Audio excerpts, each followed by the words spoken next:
Hey guys, welcome back. Today we're going to visit with a YouTuber named Emily, and the name of her channel is Fit and Free Emily, and the name of her video is Why It Sucks to Be Fat. Tell me in the comments if you can feel her pain. Hey everybody, Emily here from Fit and Free with Emily, and I was planning on doing a coffee talk vlog for Sunday morning about my weigh-in, but I was a little ragey, let's say, about my weigh-in, which kind of led me to wanting to vlog and talk about something else. So I decided to do this vlog. Okay, so I weighed in on Saturday and I gained 2.5 pounds. Now, I know in the grand scheme of things, I'm working, doing all the correct steps, but I just want to take a moment today to kind of vent about why weight matters. It drives me absolutely crazy. And I know that they're well intentioned, but my friends or acquaintances comment on my blog and they're like, girl, weight doesn't matter. Go out there and do what you gotta do, and you're being healthy. Okay, on one hand, I see where they're coming from. On the other hand, I also want to scream and punch them in the face. Hear me out. For people who have never had a weight problem in their life, let me try to explain to you why it sucks being fat. Okay, I am 275 pounds. You can't even wrap your mind around that number. Here's a visual for you. Go down the street to the house that owns the St. Bernard. Now pick up that dog and carry it around with you all freaking day, every day, for your whole life.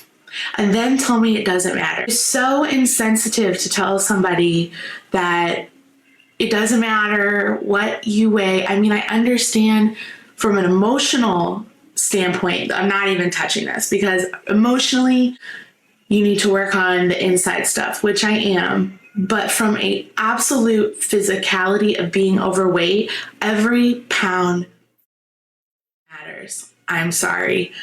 275 pounds, okay? So now you're carrying that dog, not just for 5 minutes, not for just an hour, all day. Try walking around your house. Try chasing after a toddler. Try going up and down flights of stairs. Try going to work, and then come home and get on the treadmill. Ooh, I think that's a good place to stop. So listen, we've been watching over 100 videos together over the past couple months.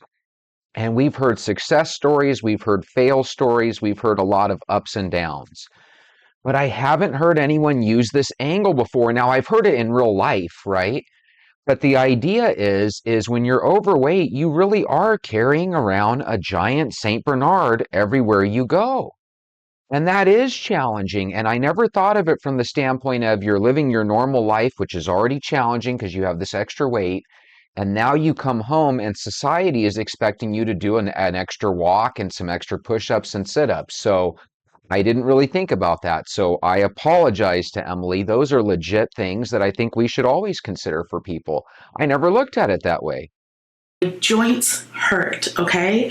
It hurts to walk. It hurts to run. It hurts to try to do a plank for more than 10 seconds. I can't go a day without getting red stretch marks all over my stomach from my pants digging into my flesh. My thighs rub together. They sweat, they blister. I sweat all the time. It's like I can't even explain to somebody who hasn't ever gone through that how much it sucks, okay? So now you're carrying all that weight around forever and ever and ever, and then you get on the scale and you're 2.5 pounds heavier. Ah, that is a heartbreaker. You know, I'm a medium-sized guy, and now that I've lost some weight, I'm actually kind of getting back to that smaller size that I want to be ideally, right? And even when my legs start rubbing together and I get the chafing that she's describing, that is miserable. And it's actually one of the things that I warn people about, you know? And the reality is, people that are a little bigger, where their legs are always rubbing against each other, they have these problems so much that they don't like to complain about it.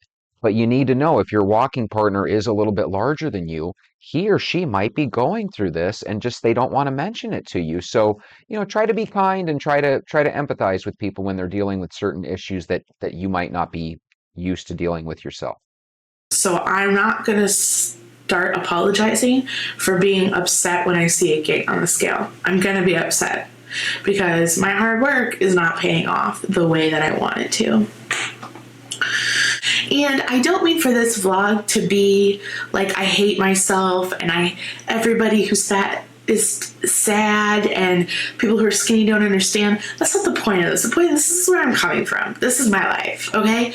It's about understanding. Like, try to understand the immense amount of frustration and pain that comes from being overweight. And I'm going to try not to get emotional, but it happens.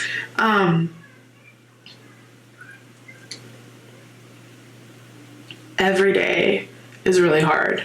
It's really hard every day.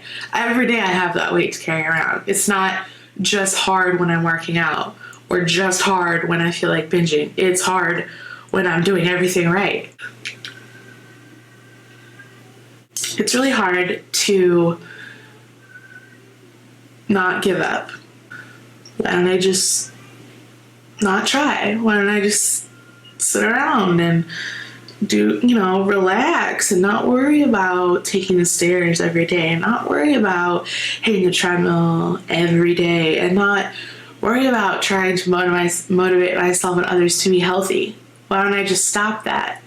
And I think that's kind of where, for me, the lesson comes from. And I heard a long time ago about that was like, if you got to the top of the mountain and everything made sense, if you had clarity, if the world was right, if you could somehow see the master plans all interlocking with one another and all the lessons made sense, and would you really complain about the steps that it took to get there?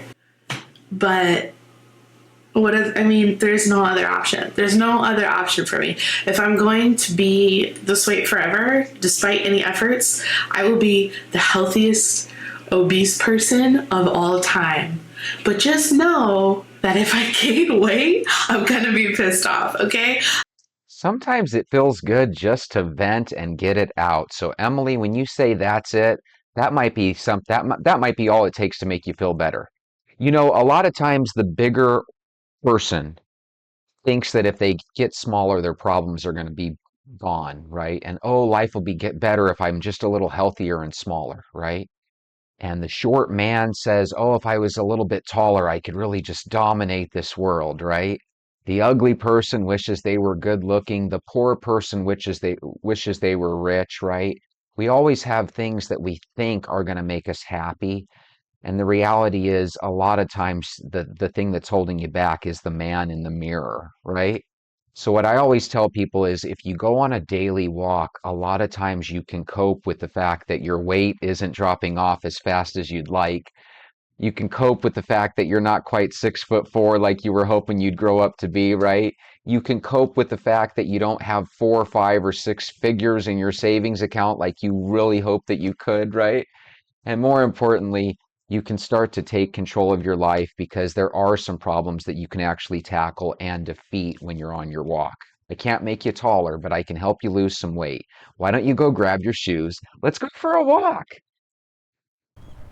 8, 7, 6, 5, 4, 3, 2, 1.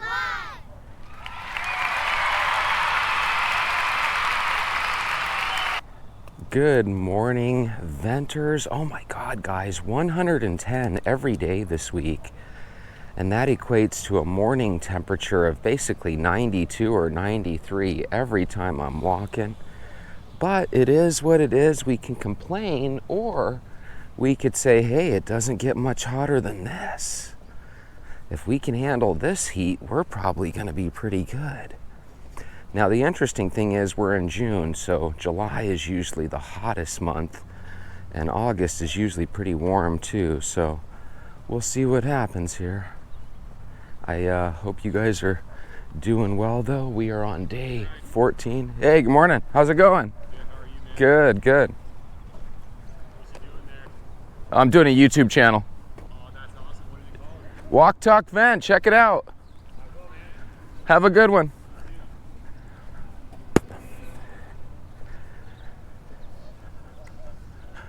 There's a guy walking by himself. You know, it's interesting. What causes people to take their first walk? Because obviously it's not necessarily me, right? If you watch my videos and you're feeling a little blue and you want to do something about your weight, this is the show where the host actually walks the weight off with you. And I'm proud to be your walking partner, whether today's your first day or day 112 or 113 for you. I'm proud to be your walking partner. But whenever I see gentlemen like that, I always wonder, is he feeling a little blue? Is he or she feeling a little sad? What's causing them to have their first walking day? What causes a human being to look at another human being and say, hey, what's going on? What are you doing? Are they looking for a friend? Are they looking for a companion? The next time you're out and about and you're on your walk, if you see somebody brand new for the first time and they don't look too menacing and they talk to you, say good morning and talk back. You never know. That might be an opportunity to meet a new friend. Now, the one thing that I've noticed is that I like to be a little bit more friendly with regulars, right? Somebody that I see on the daily, a little bit more than a complete stranger, because I don't really know who a complete stranger is. So in one hand, I'm telling you guys, be open to becoming friends with new people. But at the same time, you still want to keep your guard up. You know, is that guy walking because he just stabbed his girlfriend? Who knows? I'm not about to find out.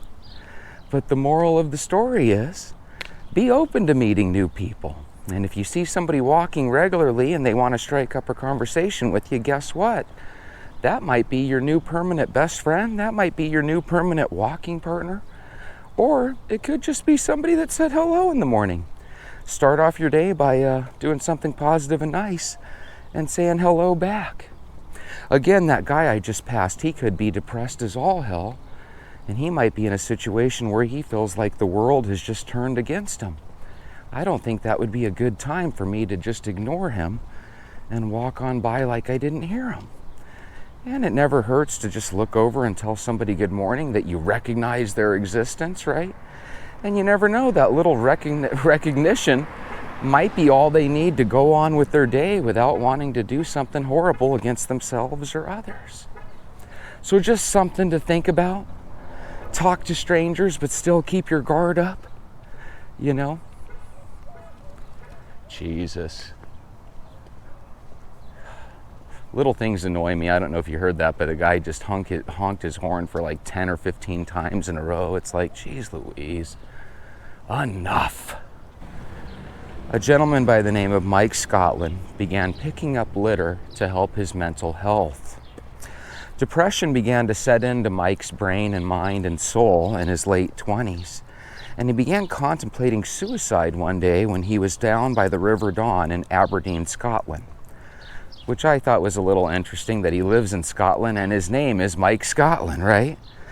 He was contemplating taking his life one day when he was down there looking at all the heaps of trash, and he was saved by a friend's phone call. And this phone call apparently helped save him from a really rough day and a really rough place and a really rough spot that he was kind of going through in life, okay? But from that point on, every time he walked by this River Don in Aberdeen, it caused a sensation and a situation where he was taken back to that dark day where he contemplated taking his life. And so what he did one day is he decided to take 3 trash bags with him, and he went down, and just to kind of make himself feel better about the situation, he began picking up trash. A couple minutes later, he was joined by a gentleman on a bicycle who asked him if he, needed a hand. And the two began shooting the shit and talking about everything and anything. And before they knew it, they had filled up their bags, and they felt kind of better about the situation. And from there and then, Mike began a litter cleanup. And since that day, he and his litter cleanup group have picked up more than 30,000 pounds of litter. And they've also picked up an amazing 5,500 pounds of metal from the bottom of the lake bed there. And for the first time in 40 years, otters began swimming upstream. And I thought that was really, really interesting. Nowadays, instead of being past tense, Mike is very much alive with his wife Nikki and their 3 kids, and they actually have a group of over 100 trash picker-uppers who are ready at the push of a button for situations where if Mike walks by anywhere and he sees some amazing amounts of trash, he can call on his group, and at any given point in time, he can get dozens of people down to clean up trash. And I just thought that was really interesting. He turned a dark cloud situation into a silver lining. So why do I bring up the Mike Scotland story? Well, number one, I think it's awesome whenever you can resurrect a lake or a riverbed, right? And you can create situations where otters can go through that area and swim upstream in a spot where they couldn't over the last 40 years. That creates a situation where you really feel like you accomplished something, but that's not the reason I brought it up. Guys, the reason I brought it up is because when you're walking, just like that guy that we just passed, you never know if they're going through a dark place. And we can't really help what's going through people's minds because we're not a mind reader, right? But we do know what's going through our mind, and a lot of times we can at least use that to empathize where other people might be coming from. And one of the things that I've noticed is that when I'm feeling blue, and believe me, there are times in my life where I have felt excessively depressed, right?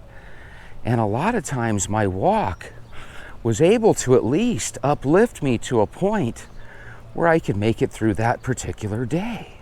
Was I ever wanting to, take a gun or a knife and end my life? No, I never really got to that point, I think that's where a lot of times your faith can kind of help you. If you know deep down that, hey, you're not alone, other people have dealt with a massive breakup, other people have dealt with a death in the family. A lot of times when these things happen to us, we feel like we're the only one feeling these horrible feelings. But the reality is, when you live in a world with, 7 or 8 billion people, rest assured people are going through these horrible feelings each and every day. And a lot of times, if you at home are dealing with some dark, depressive situations in your life, I really, really urge you to put your shoes on and join us on a daily walk. Because I think what you'll find is that very first walk has a magic ability to actually start to heal you. They say time heals all wounds, and I guess it does, but it can leave a pretty gnarly scar, right? And the one thing with scars, especially when they're mental scars, is a lot of times people just like to leave them alone and leave them be. And if that's the point where you are at your life, kind of a forgive and forget type situation, then I'm not necessarily asking you to bring up horrible old feelings. But what I'm saying is, if the feelings are actually here and now in your life, get out and walk. Because if it's a situation where you can equate some math to the problem and figure out a way where you can solve the problem, you might be able to come up with that situation during your walk. You might be able to come up with a solution to your problem. If you don't come up with a solution to your problem, you might be able to at least come up with a couple ideas on how you can remedy your problem or situation, right? And if your situation is one of those that you can't remedy, like the loss of a loved one or a friend, right? Or a horrible breakup, if it's something that is beyond you, sometimes your walk can simply help you cope with the idea that sometimes things are beyond our control, okay?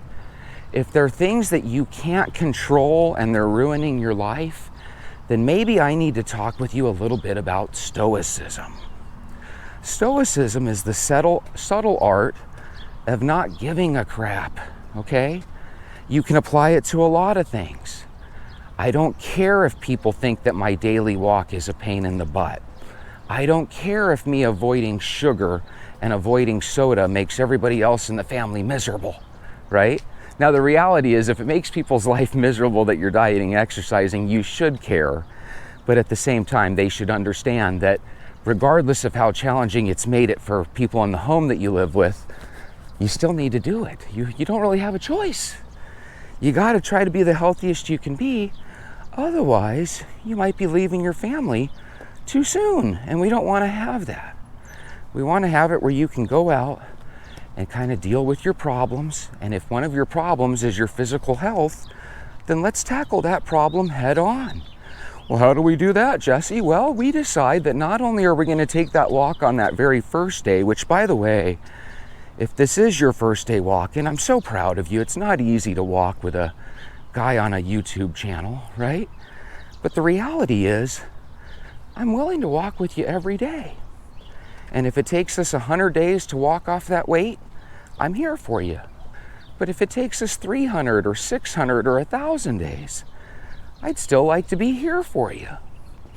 But the only way I can really make that happen is if you hit that thumbs up button and subscribe. I get a lot of people to watch a lot of hours of my show, but not very many of you are subscribed. So if you're a long-time viewer and you haven't quite hit that thumbs up or that subscribe button just yet, please consider doing so. One of the things that helps keep me motivated is seeing my subscriber count go up. Another thing that you can do that really motivates me is you can leave a comment. You know, a lot of times when a person walks and they walk alone, which most walks are alone, right? A lot of times it's real easy to just walk in silence because you don't think anyone's there to listen to you. But when you subscribe and when you actually take part in the conversation and leave comments, it kind of provides me with that little dopamine hit that, hey, someone's interested in the topic of the day. Have you yourself ever dealt with depression? Have you yourself ever been in that dark place like Mike Scotland where you actually contemplated, deleting yourself, so to speak? If you have ever been in that mood or in that vibe, so to speak, maybe you could share that down in the comments. If you were feeling blue a couple months ago, but you started walking with us every day, has walking with us changed your life in any positive way, shape, or form? Has it just added yet another chore to your day, right? Sometimes we are overburdened with chores that we have to do, but one place that I like to take inspiration is with America's farmers and cattlemen. I remember a couple years back I watched this video and it was called "And Then God Made a Farmer" or something like that. And it was talking about that when it's 3 or 4 in the morning and everybody else is sleeping, the farmer wakes up to tend to his cows, right? The farmer wakes up to make sure that we all have food. At the end of a 10-hour day, when you're already home resting on the couch watching TV, the farmer's still finishing up their work, And I remember when I heard that, it was just like, wow, farmers are supermen. And in a weird way, farmers are superheroes. I don't think people understand exactly how much food it takes to feed the country on a daily basis, right? So it's always kind of neat when you can kind of put yourself in other people's shoes. You deal with a tough life. You're always exhausted from your 40-hour-a-week job, right? Working 8 to 5, Monday through Friday, is not necessarily an easy thing, right? But we all do it. But we all should keep in mind when we're feeling really, really down about our hard day's work, there are farmers and there are construction workers out there that are just finishing up their 10th and 11th and 12th hour of work, and they absolutely wish that they only had to work 7 or 8 hours a day like you and I, So it's kind of interesting to think about. Sometimes your life, as tough and as challenging as it is just one of many people that are dealing with tough and challenging situations. And that leads me to a YouTuber that I saw last night. I don't remember his name, but he is a doctor. This doctor was in a video I saw from 6 months ago, And the best way I could describe this doctor's physique was he looked like a professional athlete. And I mean literally, he had muscles on muscles. He looked so muscular. And the thing that made me tear up a little bit is he was explaining how he had just gone to a couple doctor's appointments and that he started getting back tests, and ultimately he found out that, you know, he had cancer. And apparently his doctors had told him that based on what everything was looking like, it looked like he had 6 to 8 months to live. The crazy thing was, is I caught this video from about 6 months ago, you know, just last night on my feed, and I started watching it. So I'm looking at this guy, and like I said, he doesn't look unhealthy at all. He looks like one of the healthiest people you would ever see. And I proceeded to fast forward to the present day video that he just made 3 or 4 days ago. And it was really crazy because we're talking about 2 videos that are about 5 or 6 months apart, and I will go ahead and I will link them in the description here if I can find it again, okay? Because it was one of those things where I wasn't signed in, so I have to try to find them again, but I'm gonna do my best. And if I can find it again, I will link it in the description. And in his video that he made from just 3 or 4 days ago, this muscular man no longer looked muscular. He no longer looked young for his age. The cancer and the chemo and all the treatments that he was going through combined, because keep in mind, he was terminally ill, and that 6 to 8 months to live prognosis that he was given. The time's about up. And I mean literally in real time now, the time's about up. He's living in his literal last of days. And when you start doing that, you'll start noticing that you're surrounded by other stories of a lot of young, strong-looking people who have been given this same diagnosis or prognosis or whatever you want to call it. And it's really scary when you see young people that literally look youthful, energetic, and young, and they've been given this, you know, this death sentence. So anyway, I'm looking at this guy, and despite the sadness and despite the sad situation, he still had an overall feeling of joy.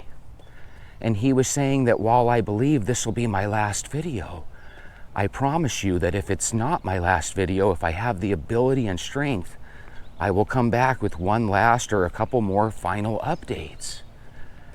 And it's just like, my God, this guy was a doctor in real life. He helped save people. And if I didn't mention that, he was a doctor himself. He helped save people. He's helped bring people's levels of healthiness back up to where they need to be, you know? And all of a sudden he's in his last days, but he still has the wherewithal and the courage to keep his YouTube channel up. And while I'm sure he's happy when people subscribe, if you only have a couple days left, who cares about subscription numbers, right? Who cares about how much money your YouTube channel is going to make? I think he wanted to let people know that might be heading into their final 6 months. I think he wanted them to know that even they are not alone, you know? So the reason that I ultimately bring this up is because I no longer need to lose weight.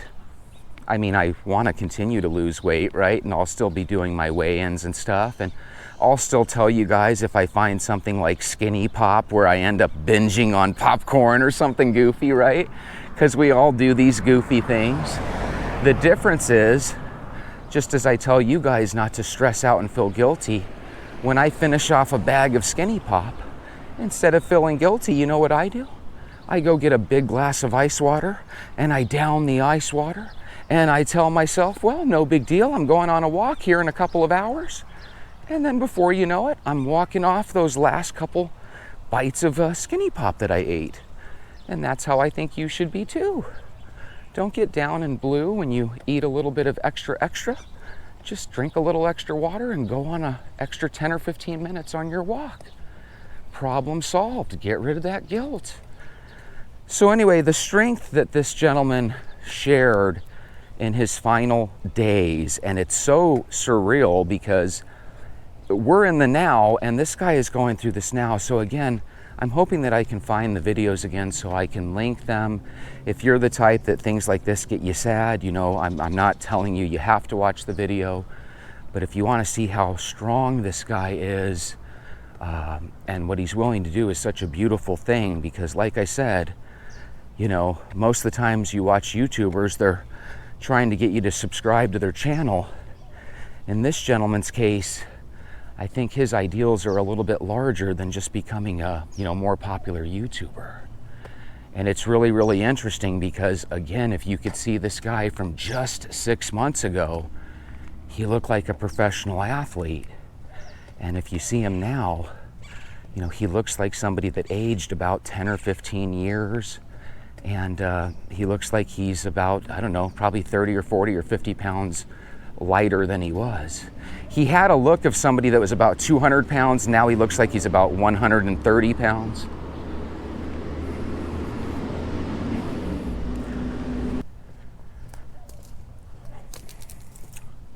So in closing, the reason that I bring up this story of both Mike Scotland, the gentleman picking up the trash that was feeling suicidal, and the story of this doctor that basically is chronicling his last, you know, X amount of months on this earth. Again, people, you're not alone. Your problem may have nothing to do with debilitating depression, and your problem might have nothing to do with cancer. But the reality is you're a venter now, and some of us venters have had to deal with crippling depression, and some of us venters have had to deal with the cancer diagnosis and stuff, right? And some people, believe it or not, might be in their final days, whether they know it or not. And I always tell people, if a bolt of lightning ever comes down and I'm strucken down and never able to walk with you guys again, I would love it if you guys could take a look at some of my older videos, and I would love it if you guys continued to walk. You know, I hate whenever you watch Dateline and stuff, they'll show a video like this and they'll be like, did Jesse know of his impending doom?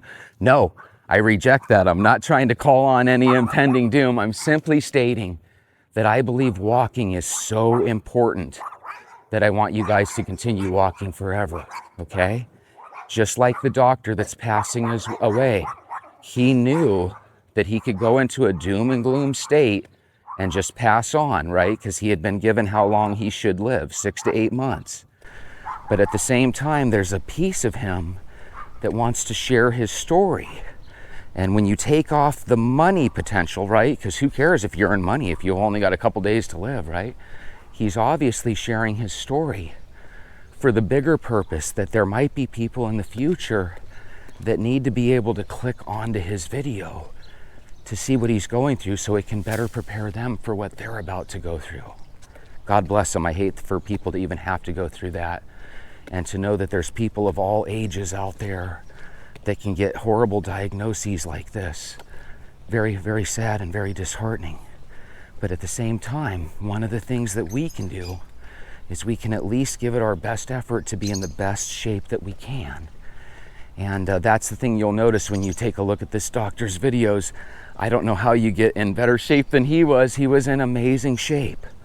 The Dr. John McDougall, the author of The Starch Solution, just passed away about 4 or 5 days ago.